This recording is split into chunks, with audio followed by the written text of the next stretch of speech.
வணக்கம். நான் தாமரைமன ஃபேமிலி. இன்றைக்கி நம்ம சோலாப்பூரி செஞ்சுக்கலாம். அது எப்படி செய்யுதுன்னு பார்க்கலாம் வாங்க. ஒரு பவுல் எடுத்துக்குவோம். அதில் ஒரு ஸ்பூன் சர்க்கரை போட்டுக்கலாம். அதுக்கு தேவையான உப்பு போட்டுக்குவோம். ஒரு அரை ஸ்பூன் ஆப்ப சோடா மாவு போட்டுக்கலாம். இது கூட ஒரு 50 மில்லிகிராம் தயிர் போட்டுக்குவோம். தயிர் போட்டு பிசையும் போது நமக்கு ரொம்ப சாஃப்டாக நல்லாயிருக்கும்.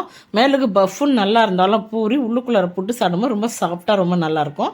தயிர் போட்டு நல்லா அடிச்சுக்குவோம். தயிர் போட்டு அடிச்சுட்டு அது கூட பால் ஊற்றிக்கலாம். இதுக்கு தண்ணி தேவையில்லை.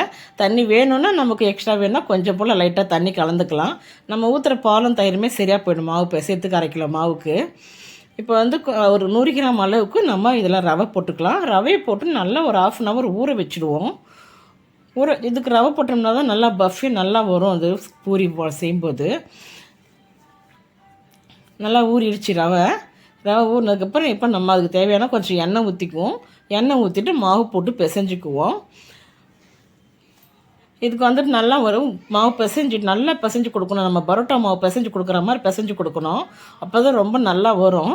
இந்த மாதிரி பிசைஞ்சு வச்சுடுவோம். ஒரு 1 மணி நேரம் ஊற வச்சுடுங்க. பிசைஞ்சு ஊற வச்சுட்டு நம்ம இது சைடிஷ் என்ன நல்லா சன்னா மசாலா வச்சு சாப்பிடும்போது ரொம்ப டேஸ்ட்டாக நல்லாயிருக்கும். நம்ம வீட்டுங்களே செய்யும்போது இதுக்கு ரொம்ப கம்மியாக தான் ஆகும் செலவு. இதே நம்ம ஹோட்டலில் வாங்கணும் போது ஒரு பூரி 80 ரூபா 100 ரூபா விற்பாங்க. இது நமக்கு வீட்டில் செஞ்சு கொடுத்தா குழந்தைங்களும் நல்லா விருப்பமாக சாப்பிடுவாங்க. இது நல்லா மாவு ஊறிட்டுது. இப்போ நல்லா பரோட்டா மாவுக்கு எவ்வளோ பெருசு வேணுமோ அவ்வளோ பெரிய உருண்டை பிடிச்சிக்குவோம். பிடிச்சிட்டு நம்ம போட்டு நல்லா திரட்டிக்குவோம். நல்லா பெருசாக திரட்டி கொடுக்கும்போது நம்ம கனமாக நல்லா அப்படியே கொஞ்சம் எண்ணெய் தாராளமாக ஊற்றிட்டு நம்ம திரட்டிக்கணும். இப்போ எண்ணெயில் போட்டோம்னா நல்லா பஃப்னு வரும் நல்லா பூரி. இது ரொம்ப நேரத்துக்கு நல்ல பஃப்னு இருக்கும். ஆனால் உள்ளுக்குள்ளார சாஃப்டாக இருக்கும். இந்த வீடியோ பிடிச்சதுன்னா நீங்கள் லைக் பண்ணுங்க, ஷேர் பண்ணுங்க, சப்ஸ்கிரைப் பண்ணுங்க. சப்ஸ்கிரைப் பண்ணாதவங்க சப்ஸ்கிரைப் பண்ணுங்கள். தேங்க்யூ.